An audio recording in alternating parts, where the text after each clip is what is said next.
Assalamualaikum warahmatullahi wabarakatuh. Kenalkan, nama saya Ivan Pak Fitri Batamauda dengan NIM A11-2021-136005.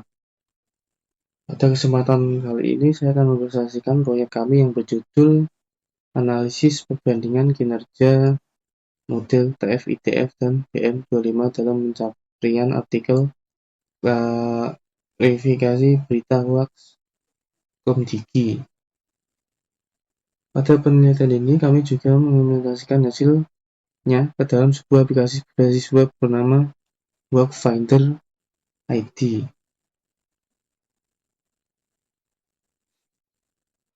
Untuk kelompok saya ada di kelompok 3 dan juga ada Mas Nandito dan Mas Didi Firdaus sebagai anggota kelompok dan diketahui oleh Mas Nandito.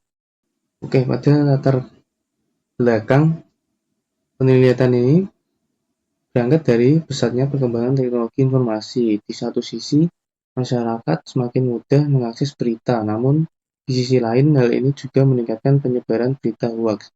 Oleh karena itu, dibutuhkan sistem pencarian artikel klarifikasi hoax yang mampu menyajikan informasi secara cepat dan relevan. Salah satunya dengan pendekatan pencarian berbasis kemiripan teks. Kemudian ada rumusan masalah, tujuan, dan manfaat. Rumusan masalah pada penelitian ini adalah bagaimana kinerja metode TF-ITF dan BM25 dalam melakukan pencarian serta memperingatkan artikel klarifikasi hoax. Tujuannya dari penelitian ini adalah membandingkan kedua metode tersebut dan mengetahui metode mana yang memberikan hasil paling relevan. Sedangkan manfaat penelitian ini diharapkan dapat menjadi referensi dalam pengembangan sistem pencarian berita hoax. Selanjutnya untuk landasan teori, pada landasan teori kami menggunakan dua metode utama, yaitu TF-ITF merupakan metode pembobotan kata yang mengukur seberapa penting sebuah kata dalam dokumen. Dan sedangkan BM25 merupakan pengembangan dari TF-ITF yang memiliki keunggulan dalam memperhitungkan panjang dokumen sehingga hasil peringkatannya lebih stabil. Untuk selanjutnya, dataset dan perangkat. Penelitian ini menggunakan dataset klasifikasi berita hoax dari Komdigi yang jumlahnya berkisar 2076 artikel dan diperoleh melalui platform Kaggle. Perangkat lunak yang digunakan meliputi Python sebagai bahasa pemrogramannya, VS Code sebagai kode editor, dan Streamlit untuk membangun aplikasi web. Untuk metode penelitian, tahapan penelitian dimulai dari pengambilan dataset, kemudian dilakukan praproses teks. Selain itu, metode TF-ITF dan BM25 diimplementasikan secara paralel pada dataset yang sama. Selanjutnya, dilakukan evaluasi menggunakan metrik precision (k) dan mean average precision, dan hasilnya akan diimplementasikan dalam sebuah aplikasi Streamlit. Selanjutnya, praproses teks. Pada praproses teks bertujuan untuk meningkatkan kualitas data. Tahap yang dilakukan antara lain mengubah teks menjadi huruf kecil, menghapus URL, angka, dan tanda baca, serta menghilangkan stop word bahasa Indonesia. Judul dan isi berita juga digabung agar persepsi dokumen menjadi lebih lengkap. Tujuannya yaitu agar model hanya memproses kata-kata yang bermakna. Selanjutnya, implementasi TF-ITF dan BM25. Tahap ini, data yang telah dibersihkan digunakan untuk membangun model TF-ITF dan BM25. TF-ITF menghitung kemiripan berdasarkan bobot kata, sedangkan BM25 yaitu menghitung skor relevansi dengan pertimbangan frekuensi kata panjang dokumen. Kedua model diterapkan pada dataset yang sama agar perbandingan sifat objektif. Selanjutnya pada evaluasi kinerja. Evaluasi kinerja di sini dilakukan menggunakan dua metrik, yaitu precision averaging atau P10 dan mean average precision atau MAP.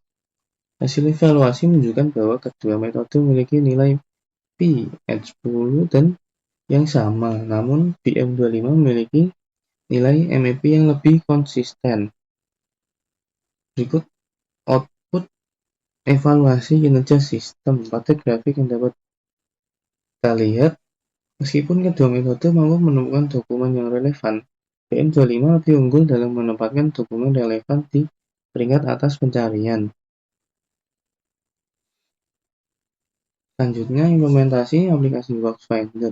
Dari penelitian ini kami menginstalasikan dalam sebuah aplikasi web bernama Workfinder menggunakan Streamlit. Aplikasi ini memungkinkan user untuk memasukkan query BetaWorks, memilih metode pencarian FIDF PM25, serta mengatur jumlah hasil pencarian.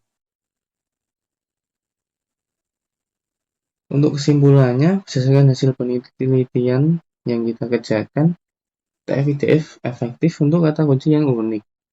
Namun, PM25 memberikan hasil pemeringkatan yang lebih stabil dan konsisten. Oleh karena itu, PM25 dinilai lebih unggul untuk diterapkan pada sistem pencarian klasifikasi berita hoax.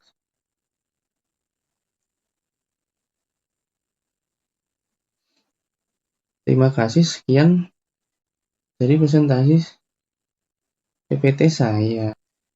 Selanjutnya saya akan menjelaskan codingan yang sudah saya dan teman-teman saya kerjakan. Oke, selanjutnya saya akan menjelaskan codingan yang saya kerjakan dengan teman-teman saya. Untuk fitur yang pertama, di sini ada konfigurasi halaman menggunakan Streamlit. Streamlit di sini digunakan untuk mengatur konfigurasi halaman aplikasi Streamlit seperti judul halaman, ikon, dan layout agar terlihat lebih lebar. Untuk fitur yang kedua, di sini ada stopwatch, yaitu stopwatch berbahasa Indonesia. Kode ini berfungsi untuk pre-processing sebuah kata-kata dan untuk menghapus kata-kata umum yang tidak berpengaruh besar terhadap makna dokumen. Untuk fitur selanjutnya ada implementasi PM25 atau Past Simple PM25 terdapat pada baris ke-15 sampai ke baris 43. Di sini kode pada baris 15 sampai 43 merupakan kode untuk aplikasi algoritma PM25 secara manual. Di sini sistem menghitung skor relevansi dokumen dengan mempertimbangkan frekuensi kata dan panjang dokumen. Untuk selanjutnya ada fitur fungsi pra-pemrosesan teks atau yang disebut dengan clean text. Clean text di sini terdapat pada baris ke-42 sampai 46. Kode ini berfungsi untuk membersihkan teks dengan menghapus karakter tidak penting serta stopwatch sebelum diproses oleh model. Untuk fitur selanjutnya ada load model asset atau model yang tanpa di-training ulang. Dapat pada baris ke-53 sampai ke baris 69. Di sini model TF-IDF, PM25 dan data artikel dimuat dari file yang sudah disimpan sebelumnya, sehingga aplikasi tidak perlu melakukan training ulang. Untuk fungsi selanjutnya yaitu terdapat pada sidebar yang dapat memilih model pencarian berupa TF-IDF atau PM25. Terdapat pada baris ke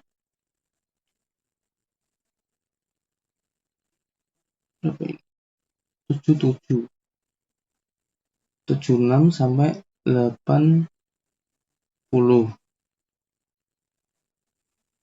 Di sini pada kode ini memungkinkan user untuk memilih metode pencarian dan mengatur jumlah hasil yang ditampilkan. Seperti ini. Untuk selanjutnya, ada fitur untuk input query pencarian. Dapat pada baris ke-82 sampai 84. Kode ini berfungsi sebagai input utama untuk memasukkan kata kunci berita hoax. Itu terdapat pada ini. Untuk selanjutnya yaitu fitur pemrosesan TF-IDF atau BM25. Dapat pada baris ke-90 sampai ke 101. Kode ini dapat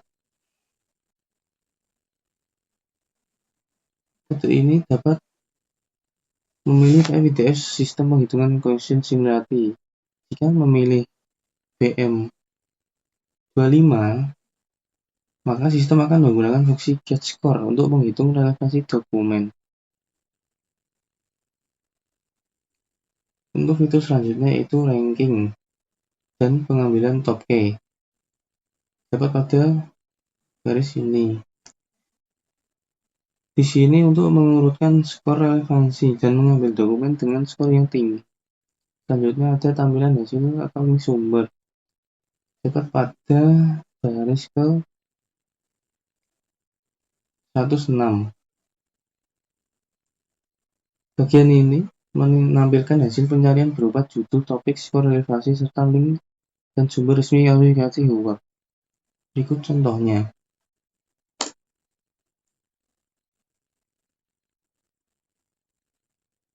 Oke, saya rasa untuk penjelasan codingan berupa fitur-fitur yang terdapat pada codingan tersebut menurut saya sudah cukup. Sekian presentasi dari saya. Assalamualaikum warahmatullahi wabarakatuh.